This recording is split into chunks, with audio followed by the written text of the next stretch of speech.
One of my favourite things to watch in the automotive world is when a manufacturer from a country who maybe get less automotive respect begin to develop a new image. They get better sales, more respect, and become more of a worldwide contender. A perfect example of that, of course, is Skoda, and they've been doing it for a while now. Seat as well, also under Volkswagen control. More recently, Kia, who are now going from strength to strength, and even this manufacturer, Dacia, have the Manufacturer of the Year award from 2019 from Top Gear.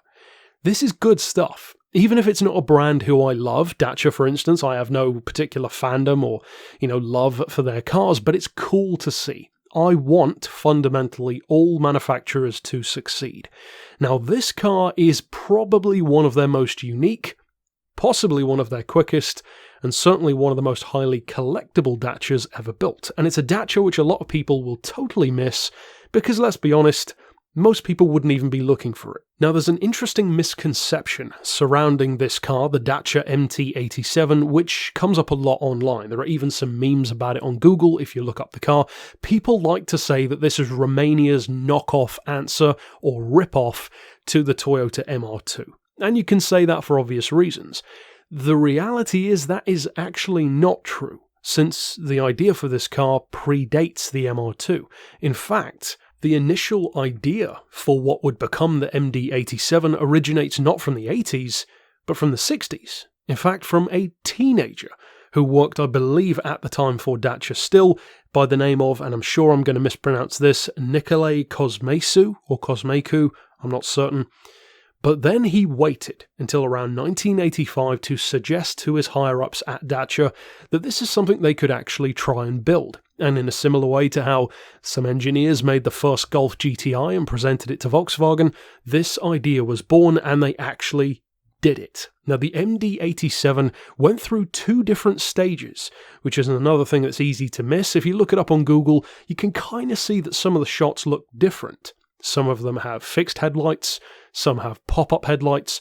So how many cars were built and why did it change so much? Well, the first one is actually what I believe is the quote-unquote better looking of the two, in my opinion, certainly the more unique. It kind of reminds me of some of those old Skoda 130R, those kind of rally-era machines, and even some of the Citroën and other Soviet-era cars, which tried to go rallying as well. But that car with the fixed headlights and the offset grille is actually the original, and the way that they made it is pretty fascinating. See, Dacia already had a somewhat sporty vehicle called the Sport, and it's a front-engine, front-wheel drive coupe. It actually doesn't look that bad, and it's also a pretty undervalued car by today's Dacia standards, but they took that essential idea and then pretty much flipped everything around. It went from being a front-engine, front-wheel drive car to they shifted all of the mechanicals to the back and turned it into a mid-engine, rear-wheel drive car. Another fascinating thing about the MD87 is it actually has the back end which used to be the front end of another Dacia Sport. So it's kind of like a clown car. They fitted a front end and a front end on both ends and turned it into what it became. Now, the essential concept began to come together. It uses, from what I could tell, an untuned version of the same 1.4 litre engine used in the Dacia Sport, which puts out about 65 horsepower. Again, that is if they didn't tune it. So it wasn't exactly a force to be reckoned with there, but the entire car only weighs 890 kilos. Now, the regular Dacia Sport only weighs about 900 anyway, so they didn't necessarily improve it by much. But again, it's kind of just a reworked idea of the same car, so they haven't really added or taken anything away, they've just moved stuff around. But then again, the saying goes, if it ain't broke, don't fix it, so that's not necessarily a bad idea. Just going from a front-engine, front-wheel drive coupe to a mid-engine, rear-wheel drive one could potentially make a massive difference. Look at something like the Lancia Stratos.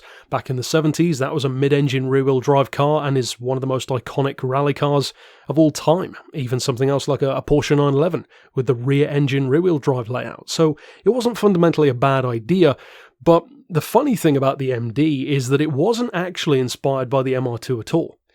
It was inspired by the Ford GT40, which is such a weird thing about the car. I mean, you would literally never guess that it had any inspiration from that car at all, but apparently, at least from what I could find online, that's what they were going for, rather than the obvious choice of an MR2, and you can kind of see that roughly in terms of how the clamshell back end opens, but that's about all it has in common with the GT40. Even in terms of its purpose, it wasn't designed to go to Le Mans or something like that, but they actually did attempt to use it for motorsport. Now that first version, the one which I believe looks better with the fixed headlights and the louvers over the rear window, was actually a bad car.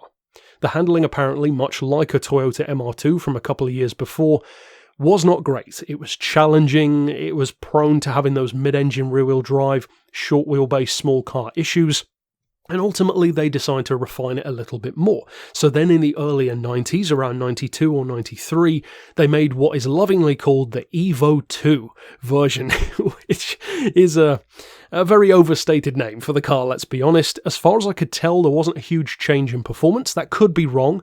Some places say a new air intake, some places say it was the same, so I'm sure there are people who know, and if you do know or have information, by all means, of course, slap it down in the comments, but the car was improved, in particular when it comes to handling. Now, there's a number of visual changes as well, some of which improved it, such as the spoiler on the back, giving it more downforce. There seems to be a more motorsport-ready version with a kind of Ferrari F40 style rear wing, and we're going to get to that one in a second, or at least something like that. It has, of course, the pop-up lights. It has, as I said, the spoiler, and also the rear window was a conventional glass one instead of those louvers. Kind of a bad choice, I think. The louvers look cool, but again, it is the 90s at this point, so I get why they changed it. But that brings me to the liveried version. And by livery, I mean a couple of stickers and a wing, because apparently they did try to take it rallying. Now, it seems from what I could find that that was relatively short-lived.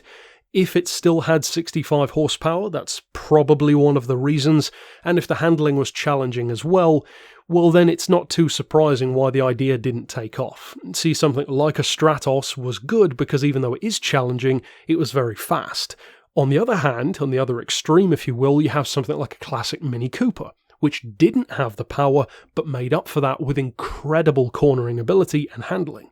If this car wasn't really working either of those enough, well, you could see why it wasn't necessarily the most successful thing out there. Now, ultimately, the car seems to have somewhat faded into obscurity, and I couldn't find exactly how many were built.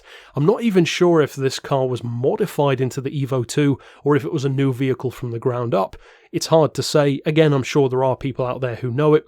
But either way, it's a pretty fascinating little idea. Ultimately, it didn't go that far from what I could tell, but trying it at all, and getting the approval from the higher-ups to even attempt it, I like that. You know, you've got to give them respect for trying something so radically different, and why wouldn't you? Of course you'd want to have your little Romanian company not known for this to suddenly burst onto the scene. Look at what something like that did for Audi, for instance, introducing the Quattro, becoming a legend, and even sowing the seeds for Audi's Quattro cars up until today, in fact. So it could have been a success story for them. For the most part, it wasn't, but it's still a pretty cool little attempt, at least, of making what could have been a rally legend. And incidentally, the name of the car itself is actually a little bit cooler than you might think. MD87 has a fairly obvious approach to what you think that could stand for. Surely it's just mid-1987, mid-engine 1987 car.